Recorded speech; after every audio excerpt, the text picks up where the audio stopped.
who am I? I'm just some schnook in a chair. In Chanel, though. Hi, I'm Natasha Lyonne, noted eccentric. My work wives? No shortage. Certainly Chloe Sevigny, Clea Duvall, Melanie Linsky, Janixa Bravo, Poehler, Amy Poehler, Alice Jew. I think of her as maybe more of a work daughter, because she's younger than me. I guess I feel at my most powerful if I can do a Thursday New York Time puzzle, or sometimes even a Friday or a Saturday. Other things that make me feel powerful: giant hair. So what makes me feel the most powerful is when I see a man in sort of a thong that's also shaped as an elephant tusk. Now that can also be like even a banana with eyeballs. That felt pivotal. For me, honestly, it's always hard to trump the experience of Russian Doll because it was so personal. I was so invested in the material, and I really got to do a 360 number, which is being like fully embodied in it, writing and directing and creating and show running, and I love that show so much. It's like a huge collaboration, a huge undertaking, and I think I'm always very moved that people connected with it because it lets me know that it's okay to sing your little song in your heart, even if it's not for everyone. Some people will get something from it. What keeps me grounded is the memory of the insignificance of it all. It actually doesn't matter if I personally win or lose at life. Always helpful to remember we all die at the end of the movie. So get your banana boat panties now, you know what I mean? Something I wish more people understood about my job. Sometimes people say, is it fun? It's a little bit more like a great adventure that you're embarking on. It's a very work-intensive thing, so the fun isn't feeling like you got it.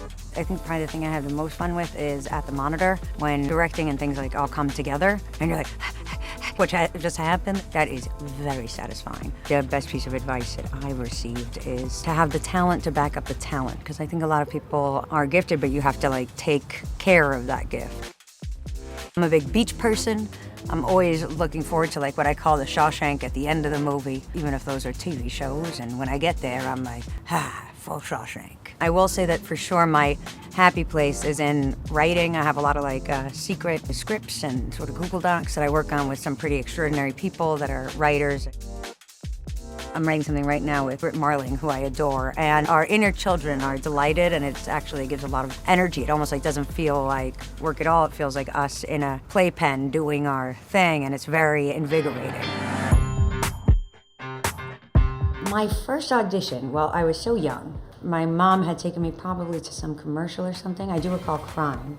I think that since she tried it with my older brother first, she knew that that was just normal, so I did go to a second. If I'm show running something like Russian Doll, I'm apt to do a lot of push-ups, Travis Bickle style in the morning, but to George Harrison's Give Me Love. Sort of calm and serenity and gratitude before I get going, but with a nice blend, Coleman Domingo, not to drop a major name, he really taught me that it's really nice to just take a pause of a centering self, just kind of settle yourself and take a breath. And as you guys might have noticed today, I also bring a playlist. There's a great Peter O'Toole conversation. He says, memorizing lines. The implication is a sort of how dare you. You actually are supposed to spend time with the material and really get it in your system such that it kind of gets in your DNA. I think that I really found my own curriculum, and within that would go on these sort of deep dives. It's pre-internet, so now in older life, well, I found Instagram.